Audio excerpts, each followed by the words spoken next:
नमस्कार मेरे प्रिय साथियों, आप सभी का हायर एजुकेशन वर्ल्ड चैनल को बहुत-बहुत स्वागत है। प्रिय साथियों, आज मेरे आने की मुख्य वजह ये है कि आपने मुझे बुलाया है मैसेज करके, चाहे ईमेल या कॉल्स के माध्यम से। एक्चुअली मेरा मुख्य उद्देश्य होता है सूचना देना, आप तक सूचना पहुँचे, लेकिन ये फ्लोइंग इलेक्ट्रॉनिक मीडिया का समय है। सूचनाएँ व्हाट्सएप के माध्यम से, फेसबुक के माध्यम से तुरंत ही सभी को मिल जाती है कहीं न कहीं से, तो फिर मुझे लगा क्या ही सूचना देना। लेकिन चूँकि आपने मुझे बुलाया है तो मैं आपके समक्ष आया हूँ, लेकिन प्रॉब्लम सॉल्विंग एटीट्यूड के संग आया हूँ। इसलिए आप वीडियो पर अंत तक बने रहें, तभी आप समझ पाएँगे कि आपकी नियुक्ति प्रक्रिया की जो अड़चन है वो कैसे दूर की जा सकती है, इसका रास्ता क्या हो सकता है। और संग-संग चूँकि आप हायर एजुकेशन वर्ल्ड से जुड़े हुए हैं, तो एकेडमिक अपना एनहांस आप कैसे कर सकते हैं, इस पर भी मैं बात करूँगा, आप अंत तक बने रहें। पहली बात मैं बिहार की उच्च शिक्षा की बात करूँ तो बिहार में जो असिस्टेंट प्रोफ़ेसर की नियुक्ति प्रक्रिया चल रही है, आप जान रहे हैं कि ये नियुक्ति प्रक्रिया माननीय न्यायालय की तरफ से रोक लगा दी गई थी। जिस वजह से अभी तक ये नियुक्ति प्रक्रिया रुकी हुई है। मुख्य रूप से रोक केस क्यों किया गया था? तो ये बैकलॉग वैकेंसी को लेकर के था, कैटेगरी वाइज़ सीटों का सही ढंग से आवंटन नहीं था, इस चीज़ों को लेकर के केस किया गया था। इसमें देख रहे हैं लंबी तारीख की एक रैली चली हुई है 25 अप्रैल 23, 26 जुलाई 23, 3 अगस्त 23, 10 अगस्त 23, 23 अगस्त 23। ये तो तब है जब एलपीए वाला केस, एलपीए मीन्स क्या? लेटेंट पिटिशन अपील, ये तब होता है लेटर पेटेंट अपील। ये एक तरह से अपील होता है जब लोअर कोर्ट मतलब जो पहला बेंच है, जिसमें कि माननीय न्यायालय की तरफ से जो ऑर्डर दिया गया था, उस ऑर्डर के अगेंस्ट में सरकार गई है, that is called letter patent appeal. तो ये लेटर पेटेंट अपील की इतनी लंबी आप रैली देख रहे हैं। इससे पहले जो ऑर्डर की रैली थी वो तो अलग थी, वो लगभग डेढ़ 2 साल वो भी चला।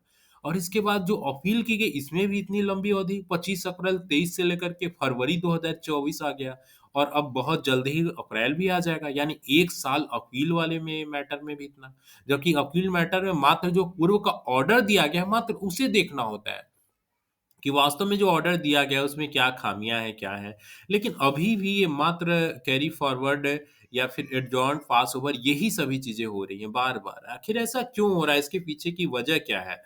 देखिए मुख्य रूप से अगर मेरा मानना है चूँकि मेरे बहुत सारे फ्रेंड सर्कल में एडवोकेट हैं और निजी तौर पर मेरे पेरेंट्स भी एडवोकेट हैं, सीनियर लॉयर हैं। तो मैं उन सभी से अनुभव लिया, उन सभी से जानने की कोशिश की आखिर वास्तव में क्या वजह है इसमें देर होने की। तो देखिए मुझे जो रिजल्टेंट निकल के आया है कि दोनों तरफ के अगर दोनों पक्षकार के वकील अगर चाहें, तो किसी मामले को जितना मन चाहे उतने लंबे समय तक लटका के रख सकते हैं। चूँकि इसमें इतने सारे ग्लिचेज़ हैं लॉ के क्षेत्र में, इतने सारे ग्लिचेज़ हैं कि कुछ न कुछ पेच ले आकर के अगली तारीख आपको मिल ही जाएगी। और बार-बार ऐसे ही तारीख पड़ती रहेगी। ये कब तक? जब तक कि दोनों तरफ के दोनों पक्ष के वकील साहब लोग ना चाह जाएँ, कि हाँ, अब ऑर्डर आए, हाँ, अब इस पे कोई न कोई एक्शन हो। तो ये चीज़ें चलती रहेंगी। ये एक बहुत ही कॉमन प्रोसीजर है और इसमें आप कुछ कर भी नहीं सकते, एक सामान्य अभ्यर्थी होने के नाते। तो फिर आखिर दूसरा क्या उपचार है, क्या रास्ता? अच्छा दूसरी बात एक चीज़ और, अगर कोई एक पक्ष का वकील चाह जाए कि हाँ, नहीं ऑर्डर आ ही जाए, फैसला जल्द से जल्द हो ही जाए, तो भला देर लगेगी, आखिर दूसरा पक्ष कब तक इसे टालेगा? लेकिन वास्तविकता तो सीधे इतर है इससे, दोनों पक्ष के वकील कहीं न कहीं इस चीज़ को लटका रहे हैं। एडवोकेट जनरल सोचिए बिहार सरकार की तरफ से जो सबसे आला ऑफिसर हैं एडवोकेट के, आला एडवोकेट हैं, सबसे बड़े एडवोकेट जनरल माननीय पीके शाही सरकार की तरफ से पक्ष रख रहे हैं, इसके बावजूद इतना देर? तो क्या वजह है? क्या वास्तव में ऐसी वजह है कि सरकार के वकील हैं या फिर अभ्यर्थियों के वकील हैं, वो इस मैटर को लटका रहे हैं? तो इसके लिए आप क्या कर सकते हैं? देखिए, मुझे जो लगता है सामान्य तरीके से आप इसको जितना ज़्यादा पब्लिक डोमेन में हाइलाइट कर सकते हैं ताकि ये एक ये इस तरह का इश्यू बन पाए। इसके बाद आप कितना भी मेल करते हैं, मैसेज करते हैं, वो चीज़ें देखी नहीं जाती हैं। लेकिन अगर एक हार्ड कवर के रूप में, हार्ड कॉपी के रूप में अगर कोई मैसेज आप कहीं भेजते हैं, चिट्ठी भेजते हैं, तो वो शायद ज़्यादा इम्पैक्टफुल होती है कंपेयर दैन कि मेल। आप मेल और ये सब तो करें ही करें, लेकिन मुझे लगता है कि आपको राज्य के शिक्षा मंत्री को, मुख्यमंत्री को और इसके बाद आप जितने भी बड़े आला ऑफ़िसर्स हैं, चाहे आला अधिकारी या मंत्रीगण हैं, उन्हें आप चिट्ठी भेज सकते हैं। राजभवन को चिट्ठी भेज सकते हैं। तो ये सब चीज़ें करके कहीं न कहीं इस ओर ध्यान आकर्षित कर सकते हैं, जिससे कि प्रक्रिया में तेज़ी आए। अन्यथा अगर पक्षकार की तरफ की बात करें, पक्षकार के वकील की तरफ से बात करें, तो ऐसा प्रतीत होता है कि ये तो चाह ही रहे हैं कि देर हो। अभी आप 18 जनवरी की देखिए, 18 जनवरी को जो यहाँ पर एक ऑर्डर आया था, आप 18 जनवरी का मैं आपको एक चीज़ दिखाता हूँ। बड़ा ही शॉकिंग था मुझे भी। ये अच्छा लगा देख कर के, शॉकिंग लगा थोड़ा। ये देखिए 18/1/2024 को यहाँ पे एक अभ्यर्थी एलपीए अपना लेकर के गए हैं। ये किस चीज़ को लेकर के गए हैं? तो ये देखिए मुख्य रूप से आपको अवगत होंगे कि एक सरकार की तरफ से यहाँ पे 23 नवंबर 2023 को रिवाइज़ किया गया था सीटों को। ठीक है? मतलब ओबीसी कैटेगरी में कितनी सीटें होंगी, एससी कैटेगरी में कितनी सीटें होंगी, ईबीसी कैटेगरी में कितनी सीटें होंगी। जो-जो पूर्व में सीटें थी, उन सीटों को अलग-अलग विश्वविद्यालयों में, अलग-अलग कैटेगरी में कम या अधिक किया गया था, एक-दूसरे में फेर-बदल किया गया था, ठीक है? मुख्य रूप से केस भी इसी चीज़ को लेकर के था कि सही से सीटों का आवंटन नहीं है कैटेगरी वाइज़। तो ये चीज़ें सरकार ने अपनी तरफ से एक्सरसाइज़ करके जो भी करना था, अपने तरफ से डेटा फिट करके इसको इन्होंने पब्लिक डोमेन में यानी आयोग की वेबसाइट पे इन्होंने डाल दिया। आप आयोग की वेबसाइट पे जाएँगे, तो होम सेक्शन में ही जाने के बाद यहाँ पे ऑनगोइंग अपॉइंटमेंट में जो दूसरा वाला आप नीचे का देख रहे हैं important notice regarding appointment of assistant professor published on 23/11/2023 इसको टच करेंगे, तो आप सीधे इस चीज़ को डाउनलोड कर पाएँगे। ठीक है? तो ये चीज़ें उस दिन निकाली गई थीं। लेकिन वास्तव में अगर ये स्पष्ट हो जाता कि हाँ, इसी प्रकार से सीटों का आवंटन होगा, हाँ, ये सब सही है, तब फिर क्या ही इश्यू था? तब तो ऑर्डर आ जाता और फिर इसी चीज़ को स्वीकार करके फिर आगे की नियुक्ति प्रक्रिया शुरू हो जाती। तो वास्तव में इन्होंने पब्लिक डोमेन में डाल दिया, लेकिन अभी इस पर कोर्ट की तरफ से सहमति नहीं बनी हुई थी।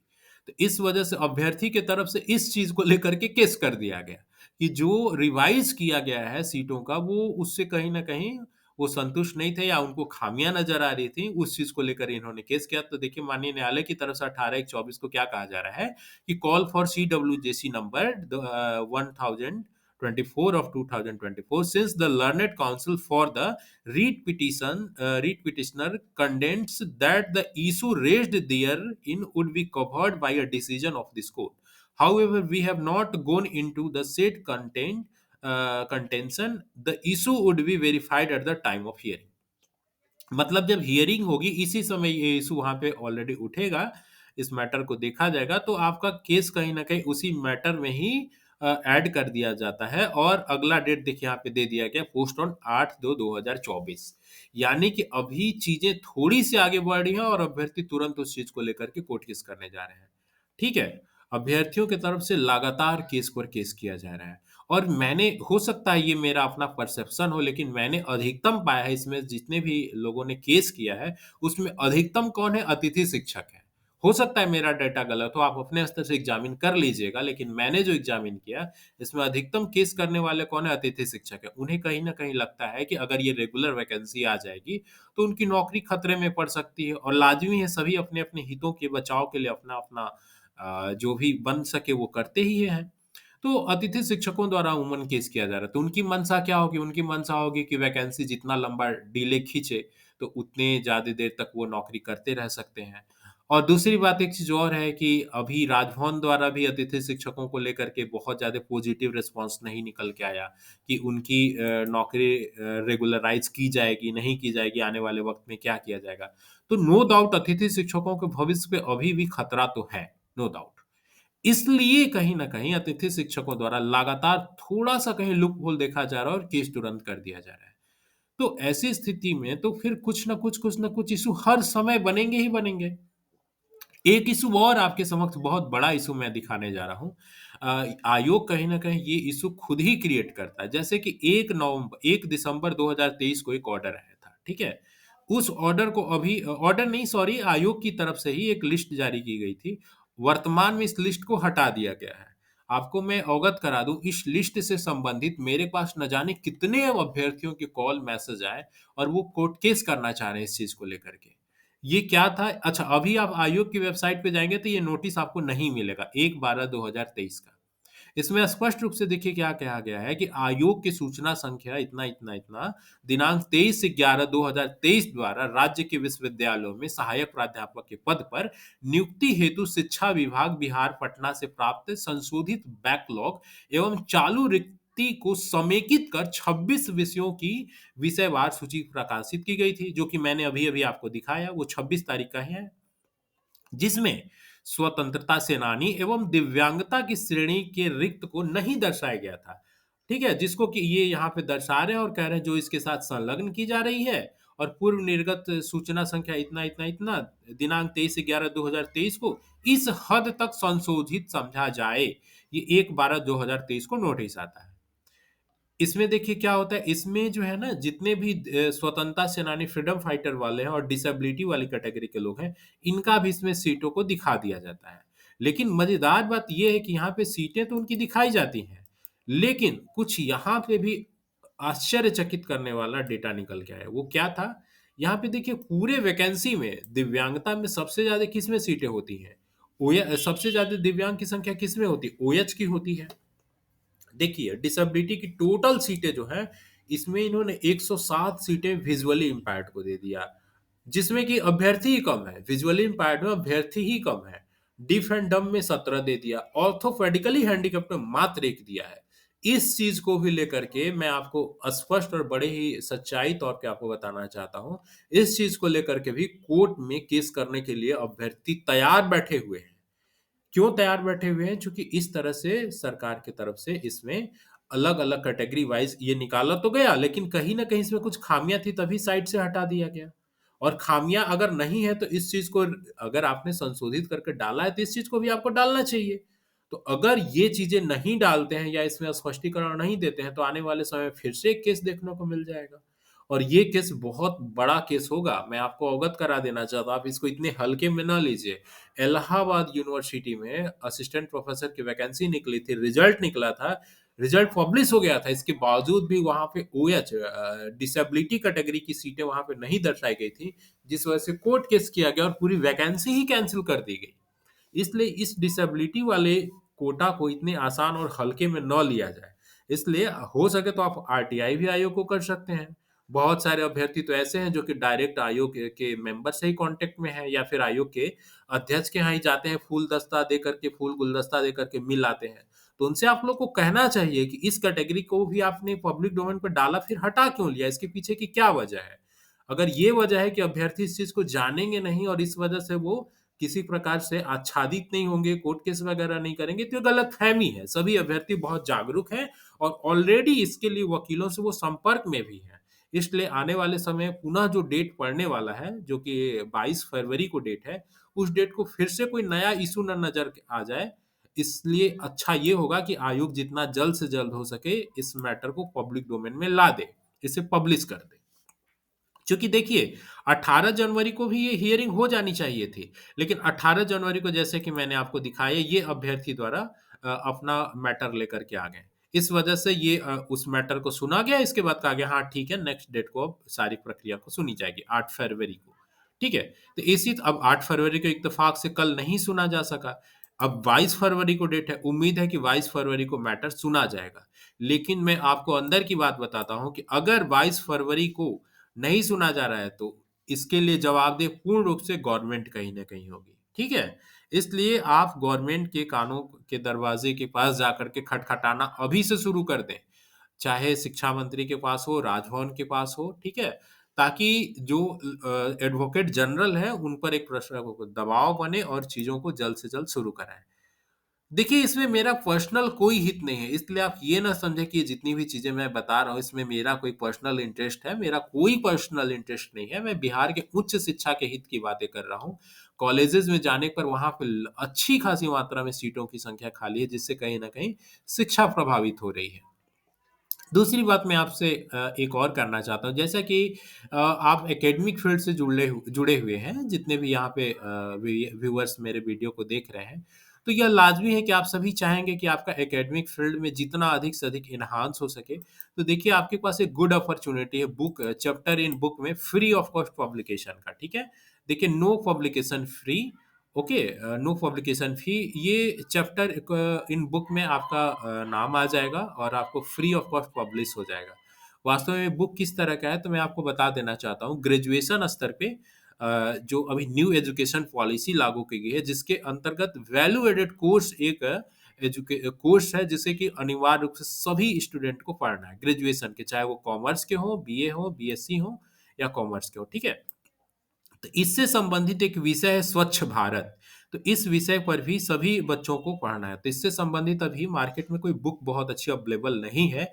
इस वजह से इसके आधार पे एक बुक लिखी जा रही है। इसमें आप चाहें तो किसी चैप्टर को आप पिक करके इस बुक में आप भी अपना चैप्टर दे सकते हैं, ताकि इस बुक में आपका नाम आ सके और ये बुक पूरे देश स्तर पे पढ़ाई जाएगी, ना कि ये केवल बिहार स्तर पे या किसी विश्वविद्यालय में। चूँकि ये बुक जो पब्लिश होगी, ये पूरे देश में यही सेम सिस्टम लागू है। पूरे देश में एक ही सिलेबस और एक ही पैटर्न है। इसलिए अच्छा अवसर है आपको पूरे देश में जो संचालित बुक होगी उसमें अपना नाम दर्ज करने के लिए। इसमें बहुत ज़्यादा कुछ नहीं करना है। इसमें देखिए ये चैप्टर है, इसमें से कोई एक चैप्टर पे आपको अपना आलेख लिख करके भेज देना है। इसमें भेजने की जो तारीख है देखिए 22 फरवरी 2024 है। भेजने के लिए जो मेल आईडी है sba.editor@gmail.com। इसके मुख्य editor actually doctor Annapurna Gupta ma'am हैं, जो कि असिस्टेंट प्रोफेसर अभी वीर कुंवर सिंह यूनिवर्सिटी में है। 14 साल इंजीनियरिंग कॉलेज में इन्होंने सांख्यिकी पढ़ाई है, एक अच्छा खासा अनुभव है। चीफ एडिटर भी इसी तरह डॉक्टर पीएन शर्मा सर है। अमेज़न पे इनके बहुत सारे बुक उपलब्ध हैं। अभी ये डायरेक्टर हैं जो कि त्रिशका एक रिहैबिलिटेशनल इनकी इंस्टीट्यूट है, ट्रेनिंग रिसर्च इंस्टीट्यूट है और डीएवी में भी ये कार्य करते हैं। तो इस तरह आप देख पा रहे हैं, इसमें अगर आप चाहते हैं पब्लिश करना तो आप एक चीज़ मैं आपसे बहुत सारे अभ्यर्थी ये कहना चाह रहे थे कि हायर एजुकेशन वर्ल्ड चैनल का कोई ऐसा व्हाट्सएप ग्रुप होता तो वहाँ पे आप सभी जुड़ जाते। तो मैं आपको बताना चाहूँगा, इस डिस्क्रिप्शन के लिंक में आप जाएँगे तो मैं वहाँ पे हायर एजुकेशन वर्ल्ड चैनल का ग्रुप भेज देता हूँ, ठीक है? ग्रुप का लिंक, व्हाट्सएप ग्रुप लिंक, जिसके माध्यम से आप कहीं से भी हो, आप सभी उस ग्रुप में जुड़ सकते हैं, ठीक है? और उस ग्रुप में आकर के जो भी सूचनाएँ हैं, आपको सभी सूचनाएँ मिलते रहेंगी। और जो अभी मैं बुक आलेख की बात कहा, चैप्टर इन बुक की बात कहा, वो भी उसका पीडीएफ आपको उस ग्रुप में मिल जाएगा, ठीक है? उस ग्रुप में आप आएँगे तो उस ग्रुप में आपको पीडीएफ उसका मिल जाएगा, बाकी सभी डिटेल्स वहाँ पे उपलब्ध हैं। इस पीडीएफ को आप डिटेल में पढ़ पाएँगे। इस बुक को लिखने से पहले देखिए लेखकों को सलाह दी जाती है कि वो अपना पंजीकरण सुनिश्चित करें, इसलिए आप पहले अपना पंजीकरण कर लेंगे। पंजीकरण में ये ना समझें कि किसी तरह का आपसे अमाउंट लिया जा रहा है, मात्र वहाँ पे ये सूचनाएँ आपको देनी है कि आप कौन-सा चैप्टर लिखना शुरू करने जा रहे हैं।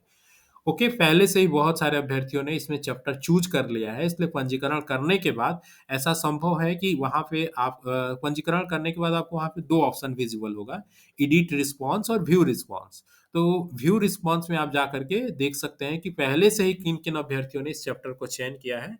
तो आपके लिए बेहतर ये होगा, जिस चैप्टर को अभ्यर्थियों द्वारा न चयन किया गया, उसको अगर आप चयन करते हैं, तो आपके बुक में पब्लिश होने की प्रोबेबिलिटी ज़्यादा बनेगी। ओके? बाकी इस पीडीएफ को डिटेल में पढ़ने के लिए आप व्हाट्सएप ग्रुप में जुड़ सकते हैं। बहुत सारे लोगों को ये नहीं समझ आता कि डिस्क्रिप्शन किसे कहते हैं, तो देखिए इस वीडियो का जो भी नाम आप नीचे देख रहे हैं, उसी नाम को टच करेंगे, इसके बाद आपको वहाँ पे डिस्क्रिप्शन, उसी को डिस्क्रिप्शन कहते हैं, वहाँ पे ग्रुप का लिंक मिल जाएगा। नहीं तो कमेंट सेक्शन में भी जाके आप ग्रुप के माध्यम से जुड़ सकते हैं, ग्रुप का लिंक कमेंट सेक्शन में भी मैं डाल दूँगा। आप हायर एजुकेशन वर्ल्ड चैनल को आखिर तक बने रहे, इसके लिए बहुत-बहुत धन्यवाद। और एक बार फिर से मैं कहना चाहता हूँ, कोर्ट केस की तारीख बार-बार ना पड़े, इसके लिए आपके लिए बेहतर यही होगा कि आप जितना अधिक से अधिक हो सके इस चीज़ को लेकर के सजग हो जाएँ। सरकार के नुमाइंदे जितने हैं, चाहे पॉलिटिशियन हो या फिर राजभवन तक सूचनाएँ पहुँचानी हो, आप मैसेज, ईमेल वगैरह तो करते ही करते हैं। आप चिट्ठी भी कम से कम ज़रूर भेजा करें। अगर 50-60 की संख्या में अगर चिट्ठी जाएगी, तो ऐसा संभव ही नहीं है कि वो उस चीज़ों को संज्ञान में न लें। अगर संज्ञान में लेते हैं, तो नो डाउट एडवोकेट जनरल पे दबाव बनेगा। और अगर एक पक्ष के वकील भी एक्टिव हो जाएँगे, तो दूसरे पक्ष के वकील साहब अगर चाहेंगे कि चीज़ों में अभी सुस्ती बनी रहे, तब भी मामला बहुत जल्द ही निपट जाएगा। इसलिए आप चाहते हैं कि 1-2 डेट तक चीज़ें जल्दी से जल्दी सुचारू रूप से संचालित हो जाएँ, तो आपको ये सब एक्टिविटी करनी होगी। तभी कहीं न कहीं ये चीज़ें प्लेटफ़ॉर्म पे आपको देखने को मिलेंगी। अन्यथा इस वैकेंसी को रुकवाने वाले आपसे कहीं ज़्यादा एक्टिव हैं, ये चीज़ और जान लें। क्योंकि उनकी नौकरी ही दाँव पे लगी हुई है। इसलिए इस वैकेंसी को डिले कराने वाले आपसे ज़्यादा एक्टिव हैं। इसलिए आपको कहीं न कहीं उनसे भी ज़्यादा एक्टिव होना पड़ेगा।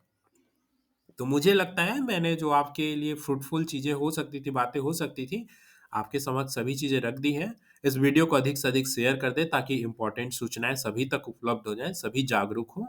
और वीडियो पसंद आया करे तो लाइक कर दिया करें, कहीं न कहीं मेरा ही मोटिवेशन लेवल बना रहता है। मैं आपके लिए अगले आने वाले समय में वीडियो ले आ पाता हूँ। अन्यथा फिर मेरा भी मोटिवेशनल लो हो जाएगा, तो फिर शायद ही आपको मेरे स्तर से कोई सूचनाएँ मिल पाएँगी। चैनल पे बने रहें, इसके लिए बहुत-बहुत धन्यवाद। Thank you so much.